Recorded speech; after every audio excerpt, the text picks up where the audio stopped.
ükskõik kui raske sul on, alati saab raskemaks minna.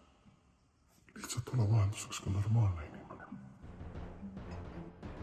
Sinu hingemaailm vajab vaimust värskendust, sellepärast alati ole transcendentaalsel tasemel dialektilise spiritualismiga ja filosoofiaga sina peal, sest see vabastab sinu atma ja sinu paramatma vahelise kanali, läbi millega sa oled taeva ja maaga ühenduses ja energiad ja elemendid saavad harmoonias balansseerida tuumast sinu algsesse svarupasse olemusse, lihtsalt maamelemõtted.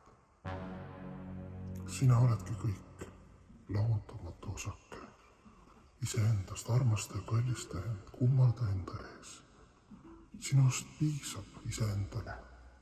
Naudi ennast, pane kogu maailm iseenda järgi liikuma. Kõik on loodud selleks, et sind teenida. Sinu unistusi, sinu soove, mis muutuvad iga sekund nagunii. Lihtsalt ole maailma keskpunkt, maailma laba. Kallista, armasta, vilista ennast, kummarda ennast. Kõik ülejäänud on lihtsalt sinu peegeldus ehk sinu alandlikud teenrid. Kuidas sa siis aru ei saa, et sina oledki küllus. Kui sa tahad küllus, sukeldu iseendasse. Sina oled armastus. Kui sa tahad olla armastatud, siis armasta iseennast ja sukeldu endasse. Kui sa tahad head teekaaslast, head partnerit, siis vaata peeglisse. Seal ta seisab ainuke truu kaaslane. Kui sa tahad palju raha, kehalist ilu, siis pane silmad kinni ja kujuta endale seda ette ja suple selles külluses.